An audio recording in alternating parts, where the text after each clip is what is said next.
상당수의 기독교인들은 교회가 무엇을 위해 존재하는지 잘 모릅니다. 기독교인들도 잘 모르니 불신자들도 잘 모르는 것은 당연하겠죠. 우리가 흔히 아는 것은 교회가 세상의 소금과 빛으로 부름받았다는 정도뿐입니다. 너희는 세상의 소금이라 혹은 너희는 세상의 빛이라는 이 위대한 명제는 불신자들도 잘 아는 바입니다. 그런데 성경은 분명히 교회가 세상 속의 소금, 세상 속의 빛이라고 하는데 세상의 어떤 영역 속으로는 들어가지 말아야 한다고 생각하는 경향이 있는 것 같습니다. 상당수의 기독교인들은 교회가 세상 속의 소금이나 빛이어야 한다는 말에 대해서는 다 동의합니다. 단지 지옥에 가게 될 불쌍한 영혼들을 천국에 보내는 정도로만 이해하고 있다는 것이 문제죠. 그래서 세상 속으로 들어가는 빛이나 세상 속으로 들어가는 소금이라는 개념은 제대로 이해되지 못하고 있습니다. 기껏해야 소금이나 빛의 역할을 한다는 것을 그냥 도덕적으로 착하게 사는 것이라고 생각하는 정도가 다죠. 좋습니다. 교회가 세상 속에서 착하게 사는 것 혹은 선하게 사는 것이 소금이고 빛의 역할이라고 합시다. 그런데 문제는 세상 속에 들어가서 세상 사람들과의 관계 속에서 성경을 통해 선과 악의 기준을 정해주지 않는다고 한다면 우리가 도덕적으로 산다는 것이 무슨 의미가 있죠? 그들에게 과연 도덕적으로 보일까요? 선과 악의 기준이 성경적이지 않은데 우리가 선하게 산다고 해서 세상 사람들이 선하게 볼까요? 우리는 이 점을 심각하게 생각해 보아야만 합니다. 예를 들어서 오늘날 우리 사회는 이혼에 찬성하는 것이 선한 것인지 악한 것인지 모호합니다. 예전엔 이혼에 반대하는 것이 선이라고 생각했지만 지금은 아닙니다. 또 우리는 동성애를 찬성하는 것이 선인가요? 아니면 악인가요? 예전과 지금은 많이 다릅니다. 자살을 인정하는 것이 선일까요? 아니면 악일까요? 지금은 이것도 모호해졌습니다. 성경이 가르치는 선과 악, 옳고 그름은 시대와 지역성을 타지 않습니다.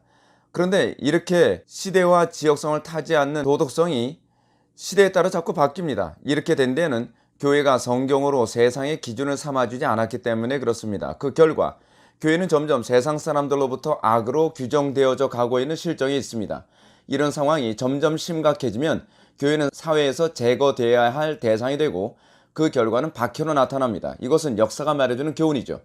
그렇다면 이제 다시 질문을 던져봅시다. 우리가 세상의 소금과 빛으로 산다는 것은 무엇인가요? 그냥 막연하게 성경적으로 사는 것일까요? 아닙니다. 세상 속에 들어가서 선과 악, 옳고 그름을 성경적으로 기준을 잡아줄 때 비로소 소금과 빛이라는 역할이 가능하게 되는 것이죠. 그런데 세상에서 그 기준을 잡아주는 가장 핵심적인 영역이 있습니다. 거기가 바로 정치입니다. 여러분이 잘 알고 있는 것처럼 정치란 법을 만들고 법을 실행하고 법을 판결하는 것으로 요약할 수 있습니다. 다시 말해서 선과 악, 옳고 그름의 기준을 만들고 사회에 실행하고 판결하는 역할을 정치가 한다는 말입니다. 우리가 잘 아는 것처럼 법을 만드는 곳을 입법부, 즉 국회라고 합니다. 법을 실행하는 기관은 우린 행정부라고 하는데 행정부의 수장은 바로 대통령으로서 청와대에서 이 일을 수행하죠. 마지막으로 법으로 선과 악, 옳고 그름을 판단하는 곳이 바로 사법부, 다시 말해서 법원이 하는 일입니다. 이 세 부서 가운데 특히 입법부, 즉 국회에서 법을 어떻게 만드냐를 통해서 선은 악이 될 수도 있고 악은 선이 될 수도 있습니다. 우리가 성경적으로 아무리 선이라고 해도 국회에서 국회의원들이 선을 악으로 규정하는 법을 만든다면 그것은 악이 될 뿐이죠. 이렇게 되면 우리가 성경적으로 산다고 해도 우리는 세상 사람들로부터 악으로 규정될 뿐입니다. 예를 들어서 차별금지법이 입법화되면 기독교에만 구원이 있다고 가르치며 타 종교의 문제를 거론하고 가르치면 악으로 규정됩니다. 동성애가 죄라고 하면 감옥에 들어가든지 엄청난 벌금을 받아야만 합니다. 가정이나 학교나 길거리에서 복음을 전하면 경찰에게 체포를 당할 것을 각오해야 됩니다. 그런데 이것으로 끝나지 않습니다. 세상은 정치권에서 만든 법으로 일을 하고 판결을 하기 때문에 사회 전반은 그것을 기준으로 유치원을 비롯한 모든 교육기관들은 죄를 선한 것이라고 가르치게 됩니다. 모든 언론과 공공기관들은 하나님께서 미워하시는 안락사와 동성애, 근친상간, 신성모독 그리고 종교 통합을 통한 배교를 모든 사람들에게 선이라고 홍보할 것입니다. 이것은 성경을 믿는 그리스도인들이 정치에 관심을 가지면 안 된다고 생각하며 방치한 결과입니다. 여러분, 과연 하나님은 세상이 이렇게 선과 악, 옳고 그름을 뒤바뀌더라도 우리만 선하게 살고 예수 천당 불신지옥만 외치면 세상의 소금의 빛이라고 인정해 주실까요? 우리가 정치에 관심을 끊게 됨으로 말미암아 세상이 이렇게 악해지는 것을 방치하는 것이 과연 소금이고 빛이라고 할 수 있을까요? 과연 성경은 우리에게 정치에 관여하는 것이 잘못이라고 가르칠까요? 그렇다면 왜 루터나 칼빈 같은 사람들은 성경적인 정치관, 국가관, 시민관을 가르쳤고 청교도들도 성경적인 정치를 외쳤을까요? 그들은 성경에도 없는 것을 자기 철학으로 가르쳤을까요?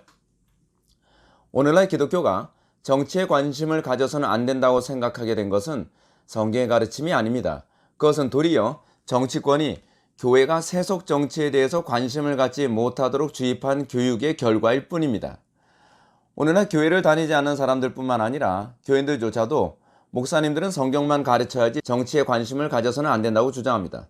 목사는 세상 정치에 대해 침묵해야 한다고 말합니다. 그런데 이런 식의 요구와 압력이 사실은 정치의 영역으로부터만 오는 것이 아니라는 걸 알고 계십니까? 강도의 차이만 있을 뿐이지, 그리고 또 인식의 차이만 있을 뿐이지, 인문학 쪽에서도 교회는 성경만 가르쳐라, 왜 너희가 이 분야까지 간섭하느냐고 합니다. 과학의 분야에 있는 사람들도 목사가 과학의 분야, 특히 진화론에 대해서 말하지 말라고 합니다. 교육의 영역에서도, 예술의 영역에서도, 사회의 각 영역에서 세상은 목사들이 성경적인 진단과 해석을 하지 못하도록 입에 자갈을 물리려 합니다. 이런 논리는 전형적인 PC, 즉 정치적 금기의 논리입니다. 교회 안에서 여성의 성역할을 말하려고 하면 성차별이라고 입을 막으려 합니다. 동성애에 대해서 말하면 성소수자 혐오라고 공격하는 것과 같은 논리죠. 이런 논리는 과연 성경의 가르침일까요? 아니면 마귀의 가르침일까요? 만약에 교회가 성경으로 정치, 경제, 사회, 문화, 교육 등의 영역에서 성경적인 기준을 제시하지 않는다면 어떤 사람들에 의하여 기준이 제시되어야 할까요? 루소나 로크 또는 마르크스 같은 사람들이 기준을 잡도록 방치해야 할까요? 도대체 교회가 성경만 가르쳐야만 한다는 말은 무엇을 의미하는지 제대로 알고나 있는 것인가요? 제가 보기에 이런 말을 하는 사람들은 그저 자기가 불편하게 생각하는 영역은 빼고 교양과 윤리와 같은 좋은 소리만 해달라는 소리로 들립니다. 목사는 강단에서 성경만 가르쳐야 한다는 말이야말로 대부분의 사람들이 사용하는 가장 모호한 표현 가운데 하나입니다. 물론 저는 오늘날 이런 말을 하는 분들의 입장을 어느 정도는 이해합니다. 왜냐하면 요즘 한기총의 수장이라는 사람이 자기 정치적 욕심을 노리고 정치 발언을 하는 것과 같은 일을 우려해서 그런 것이라는 것을 인정합니다.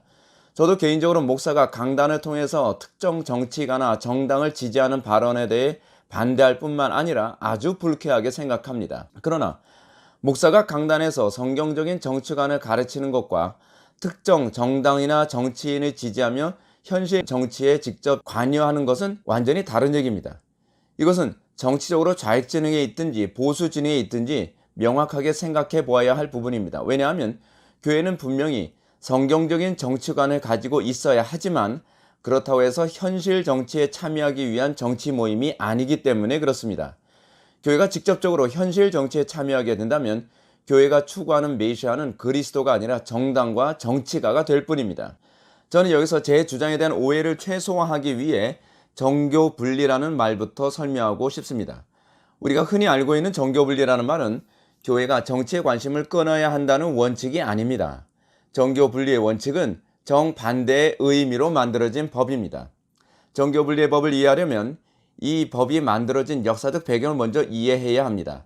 정교 분리의 법은 영국에서 청교도들이 종교의 박해를 피해 신대륙으로 이민을 온 후에 정부를 구성하여 만들어진 법입니다. 이 법은 청교도들이 영국에 있으면서 영국 정부가 특정 종교를 국교화하여 다른 비국교도들을 혹독하게 박해했던 것을 염두에 두고 신앙의 자유를 보장하기 위해 만들어진 법이었습니다. 다시 말해서 정부가 특정 종교나 종파에 특혜를 주지 못하도록 막는 법이지 종교가 정치에 관여하지 못하도록 한 법이 아니라는 얘기죠. 제가 이 자리를 통해서 말씀드리고 싶은 주장의 핵심은 이것입니다. 교회가 성경적인 가치관을 가르치는 것이 바로 교회의 역할 중에 하나라는 얘기입니다. 목회자는 성도들로 하여금 성경으로 경제를 보고 성경으로 문화를 보고 성경으로 사회를 보고 성경으로 교육을 보고 역사를 보고 예술을 보는 관점을 익히도록 만들어야만 합니다. 이 영역은 정치의 영역에서도 예외일 수 없습니다. 목사님들은 성경의 관점에서 정치의 영역을 바라볼 수 있도록 가르쳐야만 합니다. 이런 관점은 전통적인 칼빈주의적 관점이기도 합니다. 실제로 이렇게 삶의 모든 영역을 성경의 관점으로 해석하고 이해하는 태도 때문에 오늘날 유럽과 미국이 종교개혁 이후에 문명화될 수 있었던 것이죠. 실제로 봉건군주 시대에서 법치국가라는 정치제도가 만들어지게 된 것도 종교개혁의 유산이기도 했습니다. 그렇기 때문에 유럽에서는 루터와 칼빈을 알지 못하면 유럽을 이해할 수 없다는 말이 나올 정도였죠. 이런 종교개혁의 사상을 발전시켰던 사람이 바로 네덜란드의 칼빈주의 신학자이자 수상이었던 아브라함 카이퍼였습니다. 그는 이것을 영역 주권설이라고 했습니다. 제가 이렇게 말씀드려도 어떤 분은 저에게 그렇더라도 강단에서 목사가 정치를 말하는 것은 옳지 않다고 주장할 분이 있을 것입니다. 그리고 이런 분들은 정치는 교회가 기독교 정치인을 양성하여 그를 통해서 하는 것이지 목사가 정치를 얘기하는 것은 정당화될 수 없다고 주장할 것입니다. 맞습니다. 저는 이 말에 대해서 어느 정도 동의합니다. 앞에서 언급했던 것처럼 강단에서 특정 정당이나 특정 정치가를 지지하는 것은 결코 옳지 않습니다. 현실 정치에 참여하는 거 저는 공감하지 않습니다. 그러나 그렇다고 해서 강단에서 정치에 대해서 가르치지 말아야 한다는 것은 동의할 수 없습니다. 왜냐하면 정치를 목사가 아니라 기독교 정치인을 통해서 정치에 영향을 주려면 그 사람은 당연히 성경적 정치관을 배운 사람이어야 하기 때문에 그렇습니다. 만약 교회에서 성경적 정치관을 가르치지 않는다고 한다면 비록 기독교 정치인이 정계에 들어간다고 하더라도 결코 성경적인 정치를 할 수가 없죠. 왜냐하면 그 정치인은 성경적 정치관을 배워본 적이 없기 때문에 그렇습니다. 이것은 오늘날 한국 정치계의 기독교인들이 그토록 많지만 성경적인 정치를 하는 사람이 가뭄에 콩나듯 하고 있다는 점에서 아주 잘 보여주죠. 뿐만 아닙니다. 만약 교인들이 평소에 성경적 정치관으로 무장되어 있지 않다면 상당수의 기독교인들이 기독교적으로 정치하는 사람을 지지해 줄 수 있을까요? 이것 또한 우리나라 현실 정치에서 그대로 나타나고 있는 부분 아닙니까? 그렇다면 결국 힘들게 신앙 좋은 정치인을 국회에 진출시켰다고 하더라도 그런 정치인을 지지할 수 있는 유권자층이 형성되지 않음으로 말미암아 신앙이 좋은 정치인을 배출하는 것은 의미가 없어지게 되고 만다는 결론에 도달하겠죠. 이는 마치 성경적으로 목회를 하는 목사가 있다고 하더라도 교인들이 성경적이지 않으면 성경적으로 목회를 할 수 없는 것과 같은 이치입니다. 이제 얘기를 정리해 볼까요? 목사님들은 정치 말고 성경만 가르쳐 달라는 요구는 논리적으로 맞지가 않습니다. 성경은 그리스도인들에게 천당 가는 길만 가르친 책이 아닙니다. 또 윤리와 도덕만 가르치는 책도 아닙니다. 성경은 우리 삶의 모든 영역 구석구석이 하나님의 통치를 받아야 한다고 가르칩니다. 여기서 정치의 영역이 결코 예외가 될 수 없지요. 도리어 정치의 영역이야말로 하나님께서 반드시 받으셔야만 하는 영역임에 틀림없습니다. 오늘날 기독교를 제외한 모든 종교인들은 어찌하든지 정치를 장악하려고 합니다. 대표적으로 이슬람은 한 나라를 이슬람화했다는 의미를 이슬람 교인들이 전 인구의 몇 %인가로 따지지 않고 정치권을 장악했느냐 장악하지 않았느냐로 판단한다는 점이 잘 보여줍니다.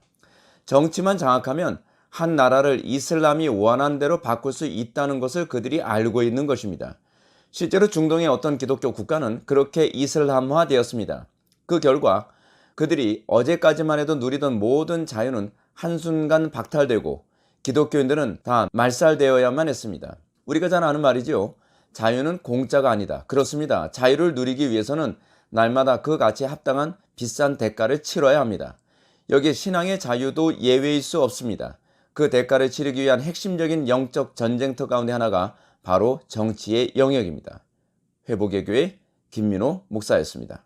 감사합니다.